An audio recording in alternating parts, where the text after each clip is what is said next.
Well, hello and welcome to this week's edition of the City Update. I'm your host, Mark Aaron, Multimedia Design Manager for the City of Danville. Today we're out at the Institute for Advanced Learning and Research. Today we're sharing with you remarks from Peter Kageyama. This is part of the Danville Regional Foundation Speaker Series. Today he's talking about loving your city, have an emotional connection with your city, ways you at home can get involved to make a difference. He's going to give us some great examples of other cities across this country that have done such things, and you're going to be amazed to see the difference it can make, just the smallest of things to have an emotional connection with your city. We're going to do a quick interview with Peter, and we'll take you inside the Great Hall here at the Institute, share with you some of his remarks and the presentation that he gave on today's show. I think you'll be amazed to hear some of the great things that have been done across this country that have been led by citizens just like you, coming to city leaders and asking them if we can get this done. So on today's show, we would love to have Peter talk a little bit more about loving your city.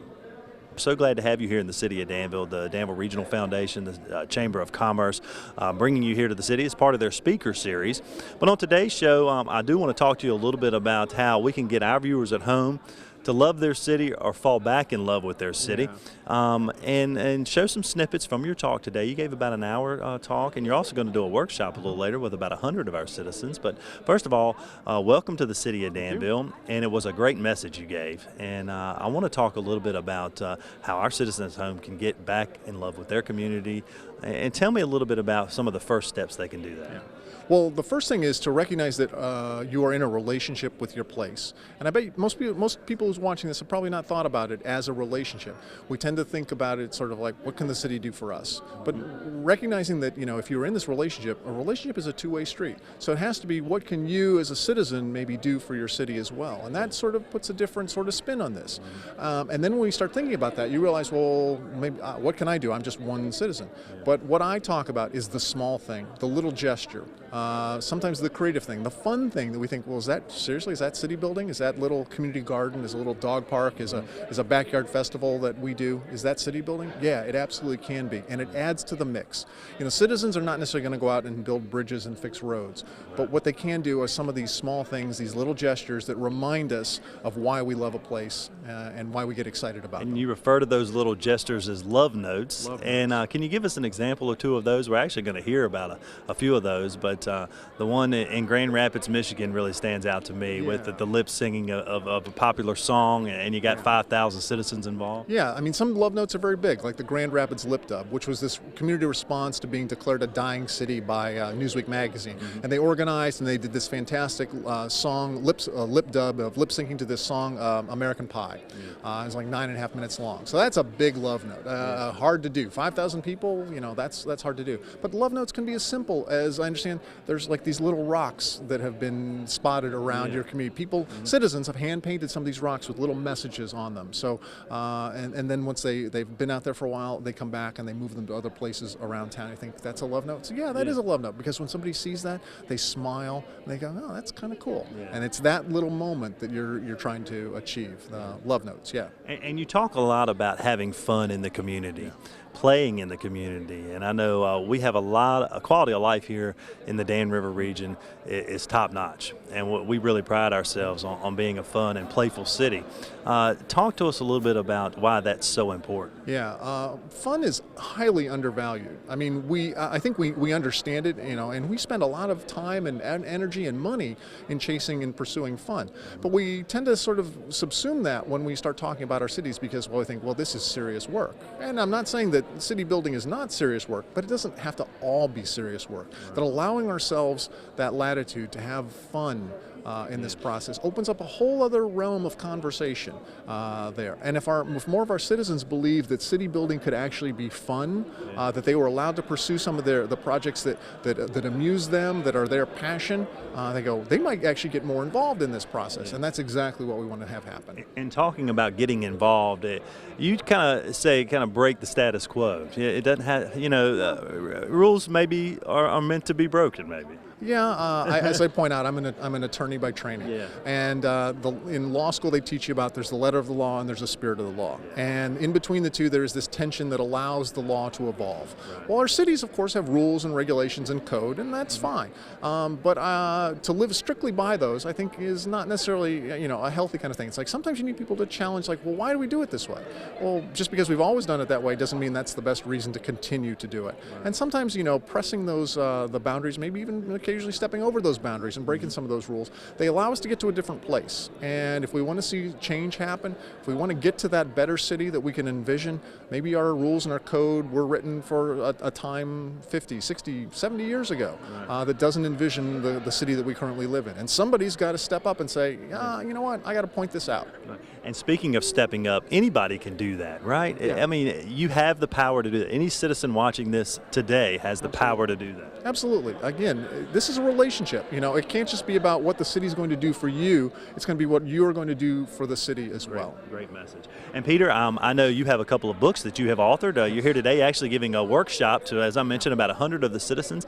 But if anybody at home watching this and will be listening to your remarks would like to pick up that book, where can they do that? Amazon.com, print and ebooks, I know, for folks as well. Yeah. Okay, great. Well, Peter, we really appreciate you taking the time to come to the city. I know you've been here for a couple of days now touring the city, and we love the message. And what I'd like to do now is share some snippets of your presentation that you gave to community members here today at the Institute, and then good luck with the workshops, and thank you so much for coming and sharing the message of love here in our community. My pleasure. My pleasure. Good morning. Thank you very much for the opportunity to come and speak with you. And I have to say, people say I am a cheerleader, so I appreciate Lori's comments about that. And why not? Let's be relentlessly positive about our cities. That is sort of my job. And as Carl said, part of what I try to do is help you guys sort of see the things maybe with some fresh eyes. And I've got a few examples I'm going to share with you this morning. And Lori mentioned something that's kind of interesting. She says, well, in many ways, maybe what we're doing here is we're preaching to the choir. And I think that's actually a good thing. You know why you preach to the choir? Because that's how you get them to sing. And that's hopefully what you guys are going to actually then go out and do in the community to make this a better, more interesting, more lovable place. So I want to start with a story. And this may be familiar to you guys because this story begins in March 2011 in Durham, North Carolina. And in March, there's a wedding in Durham. And like most weddings, there's brides and grooms, there's flowers, there's tuxedos, there's cake. Unlike most weddings, though, there are 1,600 brides and grooms, and they're not marrying each other. They're marrying the city of Durham. In what they described as the largest civic union in history, these 1,600 people got up in front of their friends and neighbors, and they pledged their oath of love and fealty to the city. And the oath included things like a promise to keep the streets clean and safe, support local arts and culture, buy locally, protect the environment, vote responsibly. Very cool. It's the kind of thing you go, well, that sounds like something maybe the Chamber of Commerce would come up with, or maybe the city themselves would come up with. But no, this actually starts with this one particular woman, and the story goes that this woman really loves Durham. And apparently someone once snarkily said to her, says, well, if you love it so much, why don't you marry it? She said, hey, good idea. And hence Mary Durham was born. Now, what Mary Durham really underscores to me is this fact, that we are in a relationship with our places. But when was the last time we stopped and thought about that as a relationship? We have these highly examined personal and professional relationships that we spend lots of time grinding on. But when was the last time we stopped and thought about the relationship that we have with our place? Probably not too often, if ever. And like any unexamined relationship, it can go bad, it can go stale. So I think the first thing we have to do is recognize we're in this relationship. And when we realize we're in a relationship, we think, okay, this is actually a two-way street. This is a two-way conversation. It is not just about what the city can do for me, it is what I can do as a citizen for my city as well. So as I travel around, I talk to people and I ask questions. And I always ask people, we had dinner last night. I asked people, okay, what do you love about this community? And people were very forthcoming in the things that they shared about their places. And I also ask a lot of times, like, okay, well, what would you like to fix? What don't you like? What do you hate about your community? And that's actually an interesting conversation as well. And when you travel a lot, you'd expect to hear a pretty wide variety of responses, and I do. But I've also noticed an almost comic uniformity around certain answers. And I'm talking cross borders, cross nations, cross cultures. People are remarkably consistent about certain things. They're consistent about the things that they say they dislike about their places, the things that they say they hate about their places, okay? So what do we hate about our places? Well, we hate things like traffic, and parking, bad education systems, bad planning, ugly design. Big intractable problems we spend tons of money trying to fix, and I'm not sure you ever truly fix them. At best, you are addressing the symptoms of these problems. And for cities and citizens alike, nothing represents this more than the pothole. Nobody likes potholes, right?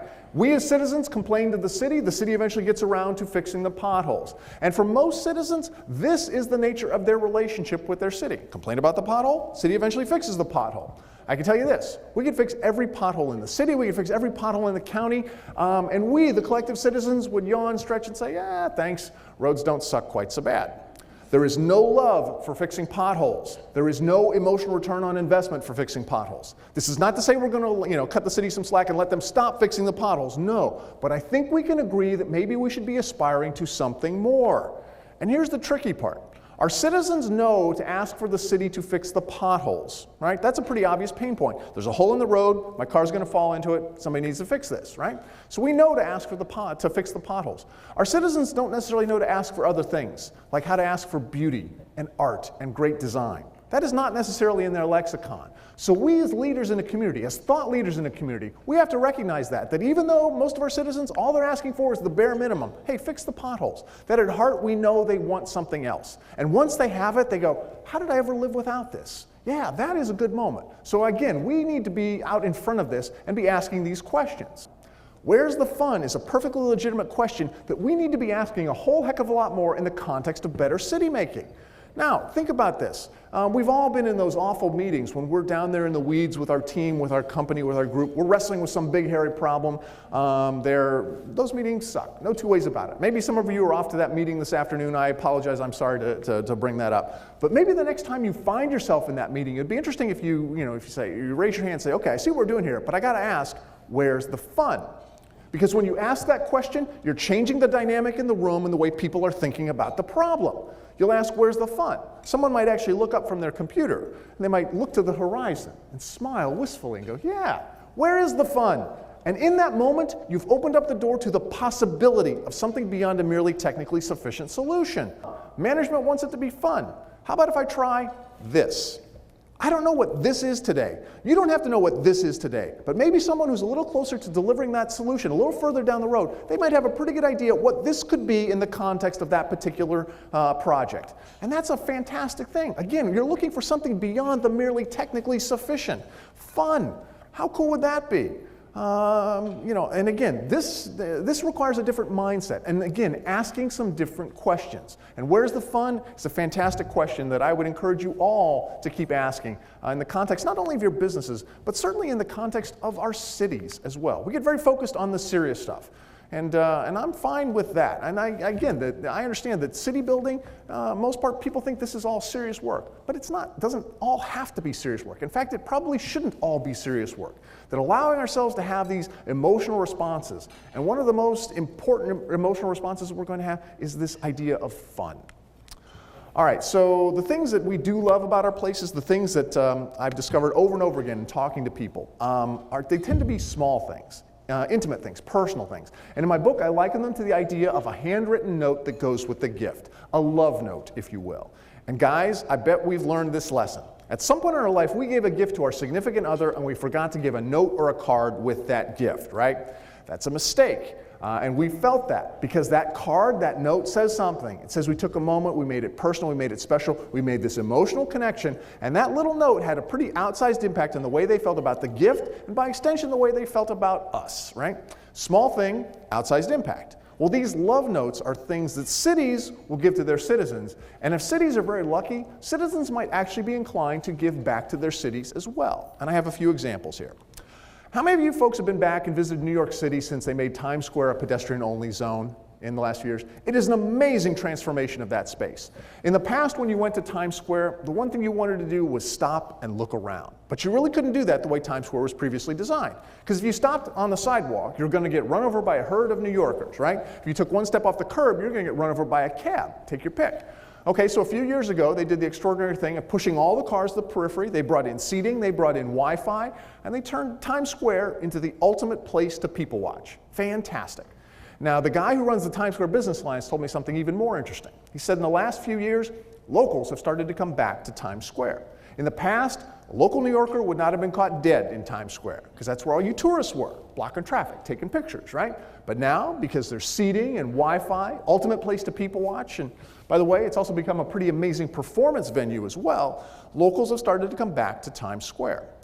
In the grand scheme of New York City, Times Square is a small thing, but I guarantee you it will have a very big outsized impact in the way you see and feel about New York City as a whole. Small thing, outsized impact. This one's actually a little closer to home. Walk Raleigh. This is a very interesting project because in January 2012, a young man, a graduate student there by the name of Matt Tomasulo, spent a weekend hanging up a bunch of signs in downtown Raleigh. And unlike most signs, which are typically all about cars and traffic, these were signs that were all about people and walking. And I interviewed Matt for my new book, and he told me that the whole idea behind this is he wanted to get people to at least consider the option of walking. Let's face it, most of us will almost reflexively get in our cars even to go just a few blocks, just out of habit. But if you knew it was only an 18-minute walk, a 7-minute walk, a 5-minute walk, it's like, hey, you know what, it's a nice day. Sure, why don't we walk? So again, he's trying to start a conversation in his city. And he did. People's like, yeah, we have a pretty walkable city, or at least our downtown's certainly very walkable. Hey, you know, my doctor says I should get out, lose some weight, get more exercise. Cool, let's walk. And the press coverage around this was universally positive. In fact, it was so good that a couple weeks after the signs went up, a BBC film crew showed up because they'd heard Americans had discovered walking in cities. It's like, okay, all good, right? Well, about a month after the signs went up, someone on city council observed, says, you didn't have permission to put up those signs. Oh man, seriously? Yeah, and they had to take the signs down. Now fortunately, the city manager was a big fan of the signs, and within a matter of days, they were able to bring the signs back under the auspices of a pilot project there, and they brought the signs back even bigger and better than before.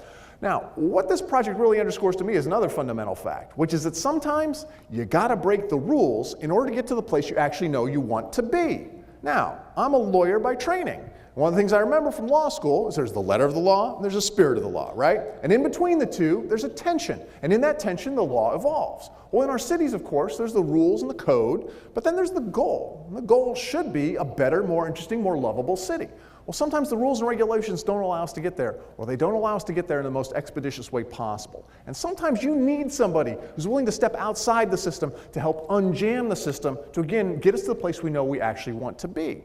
Now, I get that, you know, if Matt was in the sign selling business, this would have been, you know, taken very differently. But he's not. He's trying to, again, start a conversation in his city. You know who are really good rule breakers and risk takers?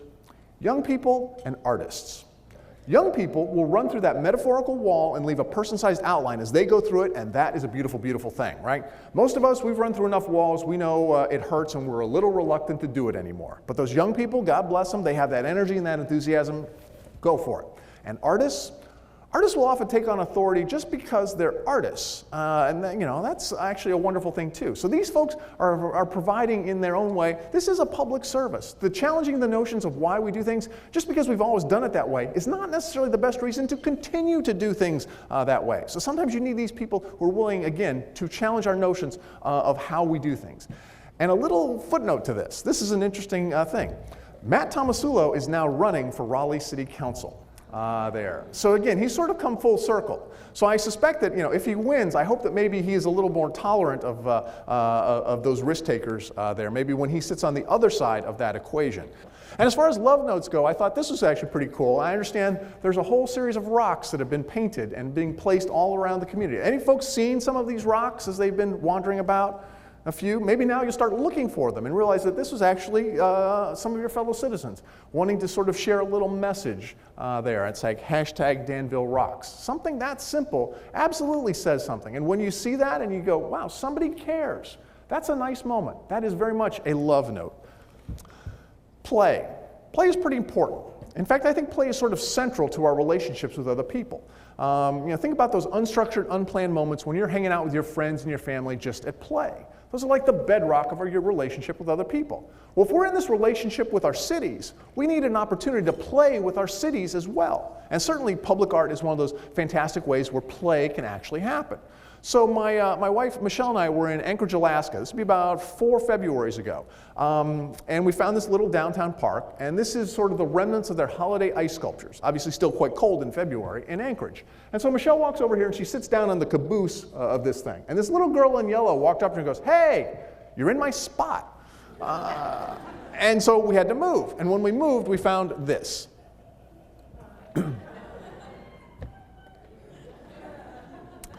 Okay, so city making point number 2. You want people to make that face in your city. When people make that face in your city, good things are going to happen in your city. Not only are we going to go back and tell folks, hey, we had a great time in Anchorage, Alaska. We're going to put up some fun stuff on social media, YouTube, Facebook, and Twitter, Instagram. We're going to write positive Yelp reviews. We're going to be in a good mood, and we're probably going to spend some money. People don't make that face in your city when you fix potholes for them. No, but they do make that face in your city when you surprise and delight them. Surprise and delight, like fun, don't have to cost a whole lot of money, but they do need to be seen as legitimate objectives in the work that we do. Now think about that. When was the last time you initiated a project with the goal of surprising and delighting your fellow citizens or surprising and delighting your customers? Probably not. And that'd be a good day to come into work. Today I shall surprise and delight the citizens of Danville. It's like, yeah, that's a good day to come into work because that's an interesting challenge. And again, doesn't have to cost a whole lot of money. Because you know what she's sitting in? Frozen water. Frozen water, some creativity, some imagination, and thinking about the problem in a different way. Granted, frozen water is easier to come by in Anchorage, Alaska than it is in Florida where I live.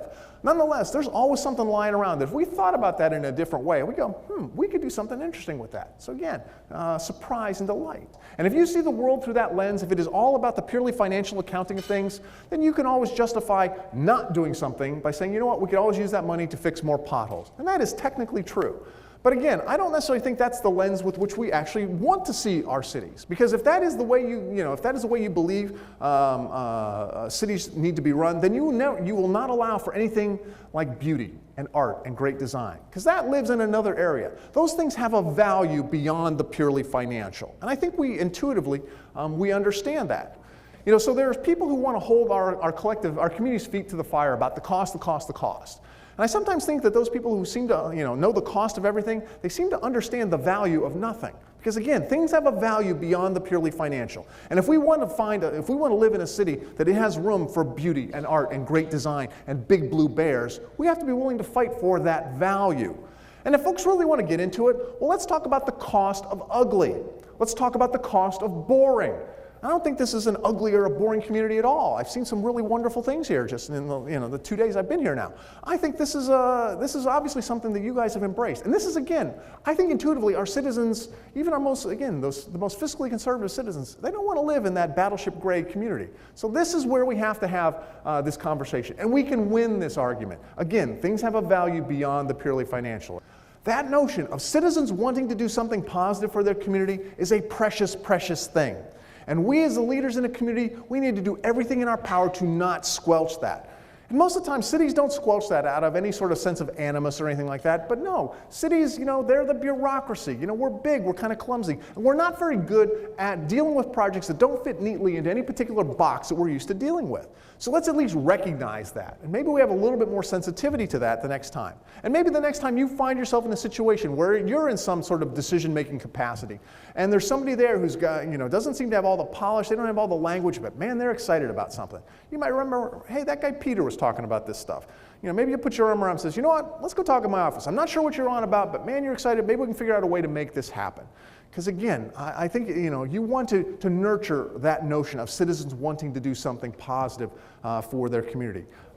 This is, I think, the great challenge in the work that we're doing. Because most of our citizens believe that city making is beyond them. They think city making is big stuff. They think it's about roads and bridges and schools, all of which, of course, is city making. But city building can actually be small stuff. It can actually be a little community garden, a little dog park, a weirdo backyard festival that involves you, me, and our crazy neighbor that we do for no other reason than it amuses us. That is absolutely city making. And more of our citizens need to recognize that and recognize that that stuff has value in the grand mix of building a better city. Because we need their energy, we need their enthusiasm, we need these folks to be part of the mix because they are like the spice in what makes a great dish. I'm not a very good cook, but I do know that you got to have some spice, to make for a flavorful dish. Otherwise, bland dish, right? We also need some spicy people in your community as well. Otherwise, it can make for a bland community. And the thing is a lot of cities think they need to go out and attract these spicy people, these creative people to their cities, from the other cool cities. Well, we got to bring them in from Durham, right? Because that's a cool city, or Chicago, or New York, or San Francisco, or Austin. Again, any of the other sort of cool cities. No, you don't really need to do that, because the people who will change your community for the better are already here. They just don't know how to get in the game. They don't think they have the right education, they don't think they have the right resources, and they don't think they have the collective powers that be permission to be city builders. We need to change that. We need, again, demystify this idea of what city building is, that it can actually be this small stuff that we as citizens lead on. Instead of waiting for the city to make the city better for us, we need to step up and say, you know what, we can do something as well. You know, when we love something, we go above and beyond for it. We forgive shortcomings, and we will fight for it. Well, we need more people who are willing to fight for our communities. And that begins with you guys. Remember I said emotions are contagious? When you start saying you love this community, other people are going to see it, other people are going to feel it. You guys are thought leaders. Now your job is to also be emotional thought leaders and carry that message out there. And get more people talking about the possibility of what is the Danville region, what you guys can do in this place. I think this is a beautiful area. It's kind of different. We were talking about this last night, that there's no highway. You've got to want to be here. You've got to have a reason for coming here. And that is kind of a unique challenge, but it is also a unique opportunity. And you have a magnificent river that I think folks have just sort of rediscovered here in the last few years. I understand that the YMCA was the first building that actually has been built facing the river in 100 years. Think about that. What would happen, when we rediscover, the Dan River? This is sort of central to our identity. This was central to your economy. This is who you are. Figure out ways to leverage that. That this is us. This is the river. We are this place. And I think you'll come up with some amazing things. I was challenged last night. Carl said, we want this to be sort of, a few years from now, we want to remember this is the place, the time when we started to think differently about our place. Well, I can maybe, show you some examples, but ultimately that has got to be on you guys. And I think that it speaks well that you're out here, wanting to learn, wanting to hear some new ideas. This whole speaker series that you guys do is very much about that. And we were talking about this last night. There's this notion, it's like, well, he's from more than 100 miles away, so he must be smarter than everybody in the room, right? Well, we know that's BS. But people hear what I say differently. And now maybe you'll go, oh yeah, I've been thinking about that for a long time. And I hope you do. And I hope you say, you know what, that validates some of the stuff that we're already doing, or that validates something I've been wanting to do for a long time. Remember this, love is the best thing we do. And it's about time we applied the best thing we do to the places that we live. And not just, try to create sustainable cities, not just livable cities. Let's create lovable cities. Cities that grab us by the heart and refuse to let us go. That's the kind of city I want to live in. It's the kind of city I know you want to live in. That's the kind of city we want to build. And I think you guys are very much on the way by doing that. And it speaks well for the future of this city and to you guys as well. So thank you very much for this opportunity. Long live Danville. And that's going to wrap it up for this week's show. Again, if you would like more information on Peter's books, you can log on to Amazon.com to pick those up. And again, log on to DRF's website. The speaker series is wonderful. They bring speakers in from all over the country to talk about different aspects of community involvement. Thanks again to DRF, the Chamber, for putting on this wonderful event. So until next week, have a great day.